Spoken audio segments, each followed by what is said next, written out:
जब भी कोई बड़ा हादसा होता है तो उसके पीछे जो चीज़ ज़िम्मेदार होती है वो होती है लापरवाही। कई बार छोटी छोटी लापरवाहियाँ बहुत बड़ा रूप ले लेती हैं क्योंकि इन्हें हम इग्नोर कर देते हैं। जो लोग उच्च पद पर आसीन होते हैं, कई बार ऐसा देखा जाता है कि वो लोग अपना काम बहुत ज़्यादा परफेक्शन से करते हैं और दूसरों से भी इसी की उम्मीद करते हैं। लोग उन्हें खड़ूस की संज्ञा दे देते हैं, लेकिन वास्तव में उन कुछ लोगों के चलते बहुत सारी समस्याओं से, बहुत सारे हादसों से निजात पाई जा सकती है। लेकिन ये चीज़ सबके समझ में आती नहीं है। तो फ्रेंड्स, आज जो मैं हादसा आपको बताने जा रही हूँ वो इसी से रिलेटेड है।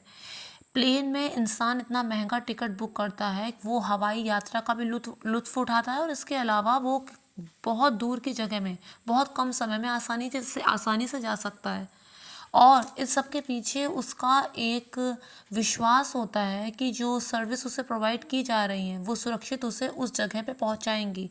तो ऐसे में लापरवाहियां बरतना कहीं से भी इंसानियत का फ़र्ज़ तो नहीं अदा करता है। बात है 28 अप्रैल 1988 की, हवाई में एलोहा एयरलाइंस की। हवाई जो है वो अमेरिका का ही एक हिस्सा है। वहाँ पैसिफिक ओशन के बीच आइलैंड्स के ग्रुप हैं, ग्रुप ऑफ आइलैंड्स से आप कह सकते हैं। बहुत ही सुंदर आइलैंड है और इनकी जो राजधानी है वो है होनोलुलु। ये जो आइलैंड्स से ग्रुप ऑफ आइलैंड्स हैं, यहाँ पर लोग अक्सर छुट्टियाँ मनाने आते हैं, बीच का लुत्फ़ उठाने आते हैं, जंगल देखने आते हैं, पिकनिक के लिए अक्सर यहाँ पर लोग आते जाते रहते हैं। तो हवाई और होनोलुलु इनके बीच की डिस्टेंस कोई ज़्यादा नहीं है, लगभग 35 मिनट की जो है वो रूटीन की फ़्लाइट है। एलोहा एयरलाइन जो है वो यही की लोकल एयरलाइन है जो अलग अलग आइलैंड्स को आपस में कनेक्ट करती है। क्योंकि इनके जो डिस्टेंस है बीच के इतने छोटे हैं कि ये अक्सर उड़ान अपनी भरती है, ज़्यादातर उड़ान अपनी भरती है, जबकि उस दिन ये प्लेन अपनी 8 उड़ान ऑलरेडी भर चुका था और ये 9वीं उड़ान के दौरान ये हादसा हुआ था। ये अपनी 3 अलग अलग राउंड ट्रिप पर भी जा चुका था इसके अलावा। और ये इसके लिए कोई अनयूजुअल बात नहीं थी, प्लेन के लिए नॉर्मल बात थी। उस दिन सब कुछ नॉर्मल था सिवाय एक के। जब पैसेंजर्स प्लेन में चढ़ते हैं तो उसमें से एक पैसेंजर जो होती है वो देख लेती है कि इस प्लेन में कुछ क्रैक्स हैं और इस बात पर वो ज़्यादा ध्यान नहीं देती। क्योंकि अब हम ये सोच सकते हैं कि जब उसकी खुली आंखों से वो क्रैक्स नोटिसेबल थे तो ये कितना ज़्यादा कॉम्प्लिकेटेड काम था, कितनी ज़्यादा जटिल समस्या थी। लेकिन वो इसकी चर्चा किसी से नहीं करती, ये सोचकर कि इतने बड़े प्लेन में अगर एक छोटा सा क्रैक है तो इससे क्या ही फ़र्क पड़ता है। और जो एक्सपर्ट हैं उन्होंने तो देखा ही होगा और ये कोई बड़ी बात नहीं है। अगर उसी समय वो किसी से इस बारे में चर्चा कर देती तो उसी समय उसका इंस्पेक्शन होता और हो सकता है कि ये चीज़ रोकी जा सकती थी। लेकिन वो किसी से कुछ कहती नहीं है, सारे पैसेंजर उनमें बैठ जाते हैं और फिर फ्लाइट अपनी उड़ान भरती है। यहाँ पर 1:25 का टाइम हो रहा था। उस टाइम पर प्लेन उड़ने के 10 मिनट बाद एयर होस्टेस एक ड्रिंक दे रही थी वहाँ पे जो पैसेंजर्स बैठे थे उनको। और अभी तक सीट बेल्ट हटाने का नोटिफिकेशन नहीं हुआ था, क्योंकि अगर सीट बेल्ट हटाने का नोटिफिकेशन मिल जाता तो जो जानें बच गई हैं वो जानें कभी बच नहीं पाती। कैसे, इसके बारे में हम आगे बात करेंगे। सीट बेल्ट हटाने का नोटिफिकेशन तब मिलता है जब एक पीक पर प्लेन पहुंच जाता है। तो यहाँ पर उसे 24,000 की फीट पर पहुंचना था, उस समय ये अनाउंसमेंट होना था। लेकिन जब वो 24,000 की फीट पर पहुंचता है तो इससे पहले कि सीट बेल्ट हटाने की अनाउंसमेंट हो, उससे पहले ही जो रूफ होती है एरोप्लेन की, वो लगभग 35 मीटर स्क्वायर की जो एरिया होती है उतनी रूप वहाँ से फट के अलग हो जाती है। बहुत तेज़ हवा, लगभग 500 किलोमीटर पर आवर की स्पीड से हवा चल रही होती है और हाइपोक्सिया वाली कंडीशन आ जाती है कि अगर ऑक्सीजन की कमी होती है शरीर में तो इंसान ऑटोमेटिकली बेहोश होने लगता है। तो वो स्थिति वहाँ पर आ जाती है। और अगर किसी तरह से उन्हें ऑक्सीजन अवेलेबल हो भी जाता तो भी उन लोगों का मरना तय था, क्योंकि इतने नीचे तापमान में -45 डिग्री सेल्सियस तापमान में के लिए वो लोग प्रिपेयर नहीं थे। वो एक ऐसी जगह होती है जहाँ अक्सर लोग बीच और फॉरेस्ट का मज़ा उठाने जाते हैं, लेकिन वहाँ पर किसको पता था कि कोई बर्फ़ गिरने वाली तो थी नहीं कि वहाँ पर वो विंटर वाले क्लोथ्स पहनते। तो उनके जो नॉर्मल शॉर्ट्स वगैरह कपड़े होते हैं जो उन्होंने पहने होते हैं, जिस वजह से ठंड का भी उन्हें बहुत ज़्यादा खतरा होता है। ये सब पूरी प्रतिक्रिया जो होती है वो 3 मिनट के लिए चलती है। सिर्फ इतना ही नहीं, जब वो छत फटती है तो उसके साथ एक एयर हॉस्टेस भी वहाँ से उड़ के ज़मीन पर गिर जाती है, मतलब वो हवा के साथ प्लेन में उड़ जाती है। दूसरी एयर होस्टेस बुरी तरह जख्मी हो जाती है क्योंकि उसके ऊपर लगेज गिरता है। खाली तीसरी एयर होस्टेस ऐसी होती है जो अपने होशो हवास में होती है। कॉकपिट से लगातार वो संपर्क साधने की कोशिश कर रही होती है लेकिन उसे कोई रिस्पॉन्स नहीं मिलता। वो अनुमान लगा लेते हैं कि पायलट हो सकता है कि मर चुके हों, तो वहाँ पर बैठे हर पैसेंजर से वो पूछती है क्या आपको प्लेन उड़ाना आता है, क्या आपको प्लेन उड़ाना आता है।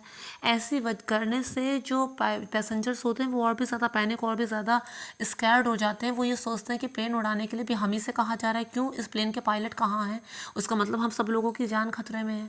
तो इस तरह से वहाँ पर ये सब हो जाता है। लेकिन इन सब के बीच में से एक अच्छी खबर भी आती है। वो ये खबर होती है कि पायलट अभी भी जिंदा होते हैं और अपने पूरे होशो हवास में होते हैं। वो सुनते हैं जब वो धमाका होता है तो सबसे पहले वो क्या करते हैं कि अपना ऑक्सीजन मास्क पहनते हैं और पूरी तरह से काम में जुट जाते हैं। उनका पहला काम होता है कि प्लेन को लगभग 14,000 फीट की ऊंचाई पर वो लोग ले जाएं ताकि वहाँ पर लोग बिना ऑक्सीजन मास्क के भी सांस ले सकें। और ऐसा करने में वो सफल भी होते हैं। 14,000 फीट की ऊंचाई पर ले जाते हैं तब लोगों के में थोड़ी जान में जान आती है क्योंकि वो सांस ले पा रहे होते हैं। बेहोश होने से पहले ही लोग उस हाइट पर पहुँच चुके होते हैं। फिर उसके बाद वो होनोलुलु से संपर्क साधने की कोशिश करते हैं कि इस तरह की चीज़ें हो गई हैं, हमें इमरजेंसी लैंडिंग करनी पड़ेगी। तो वहाँ पर उन्हें ये बताया जाता है कि इमरजेंसी लैंडिंग जो आपको करनी है उससे पहले ही कर लो, मौई में कर लो क्योंकि वो ज़्यादा पास है, यहाँ इतनी दूर अभी मत आओ, वहीं पे कर लो। तो वो वहाँ पे उससे कांटेक्ट करने की कोशिश करते हैं।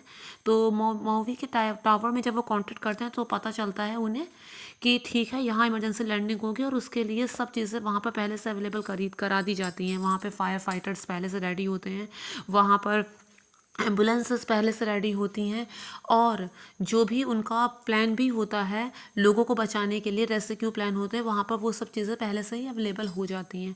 अब उसके बाद उन्हें वहाँ पर लैंड करना होता है लेकिन इसके बीच में, उन आइलैंड के बीच में एक बड़ा पहाड़ होता है। अब उन्हें किसी तरह उस पहाड़ से बचकर निकलना होता है। कैसे करेंगे? तो इसके लिए वो प्लेन की स्पीड को एकदम धीमा कर देते हैं, इतना धीमा कि सिर्फ खाली प्लेन कंट्रोल करने की स्पीड रहे। एकदम धीमा करके वो किसी तरह उन पहाड़ियों से बचते हुए टर्न लेकर वहाँ से निकलते हैं। तो लोगों की जान में जान आती है कि पायलट सिर्फ जिंदा ही नहीं है, वो प्लेन को अच्छी तरह उड़ा भी पा रहे हैं। और उसके बाद बारी आती है रनवे पे लैंडिंग की।